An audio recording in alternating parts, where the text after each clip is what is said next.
Gentlemen, I want to pick up on this issue of your personnel, because I know that Dr. Anastasio and Dr. Miller, you have said you've lost approximately 2,000 personnel each since FY06. Dr. Hommert, I assume you're down somewhat. Is it comparable to that? About 800 out of the weapons program, Director. Okay. And looking at you, you're like me. You're gray-headed, and what hair we have left, Dr. Hommert, I'm with you there.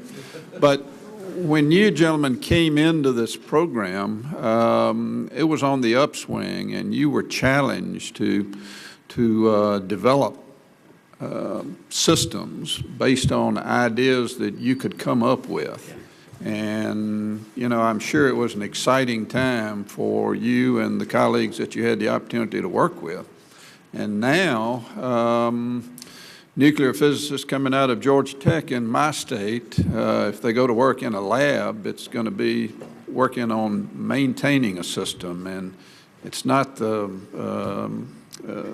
excitement from the standpoint of the day-to-day work, it appears to me. And I think you've got a real challenge there. Not that you can't meet it, but it looks to me like that's going to be very difficult to be able to continue to draw folks into the field of science and physics and challenge them in the work that they're going to be doing in your labs. Do the numbers in the budget that have been proposed allow you to begin hiring folks back that you've had to let go?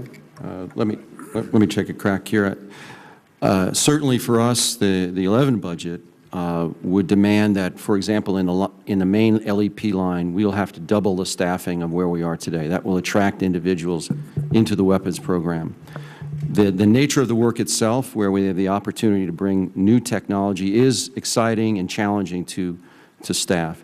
And the last point I'd make is that at Sandia we have a range of other national security activities that we do, which in a technology space are very similar to what we have to pull on for the weapons program. And that is all combined, but we still have to have that imperative of moving forward on the LEP, do provide a basis of a strong intellectual capability. So I'm confident that if all the pieces come together, we can do that. Yes, sir. My answer is very similar. The increase in the FY11 budget is small, for us, but it is real.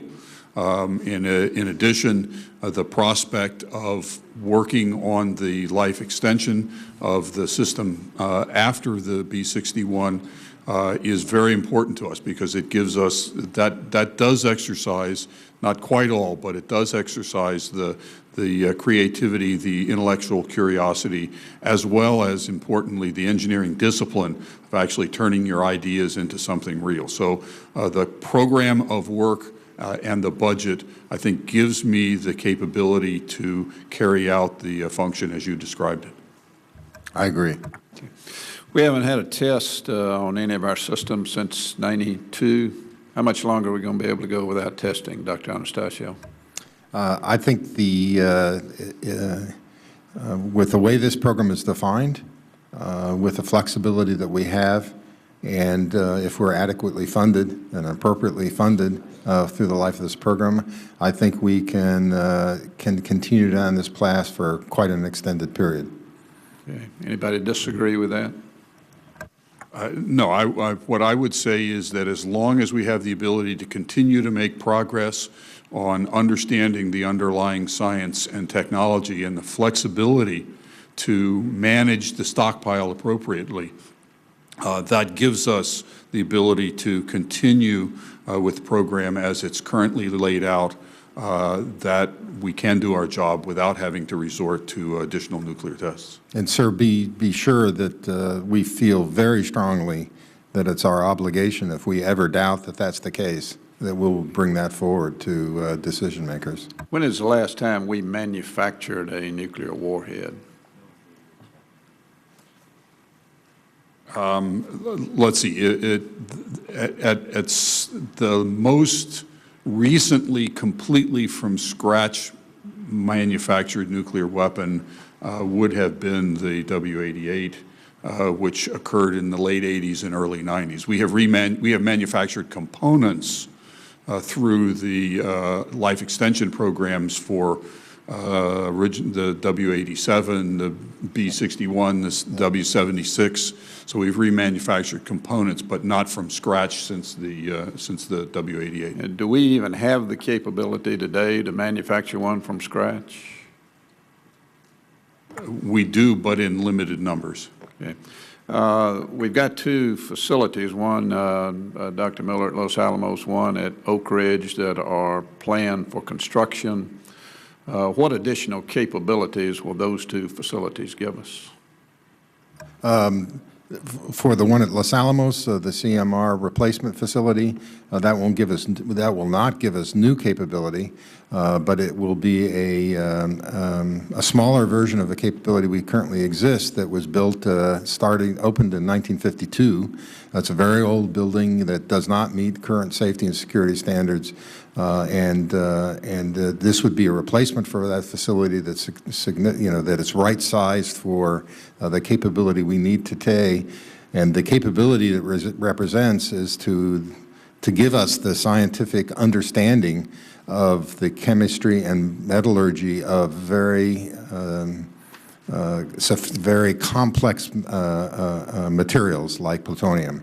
And so it makes us understand the plutonium and assure the country that the material in our weapons is behaving the way we could expect, and that we understand how that goes forward. Plutonium is material that's only existed, to our knowledge, for 60-plus years.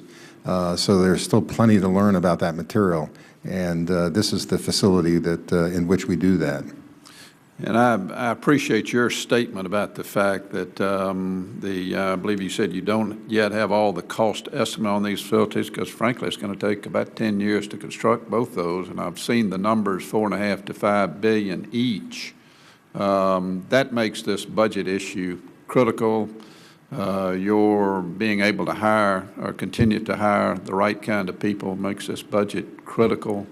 And we've got to get some level of confidence that you're going to have those funds, because obviously you haven't had, and they've got to be there in order for this treaty to work. I'll just close, Mr. Chairman, by saying that one of the other things I'm concerned about in this treaty is the inspections under New START. I assume it was not uncommon for the Russians to be in your facilities on a fairly regular basis under the previous treaty, as we were, at least on the outside, and occasionally on the inside at places like Votkinsk. Now we're going to depend on the Russians to tell us what they're doing, just as you're going to be telling the Russians what you're doing. I have all the confidence in the world you're going to tell them the truth. I think there's still some issues relative to the Russians. When you have a total of 18 inspections a year under this treaty, or a total of 180 over 10 years versus the over 600 that we did under the previous treaty, I think there's some real inspections and trust issues that are going to have to be resolved before we can get this treaty completed. But gentlemen, thank you for the work you do, and I have not been to the labs of any of you, but I intend to, and I look forward to visiting with you on site. Thank you. Love to have you.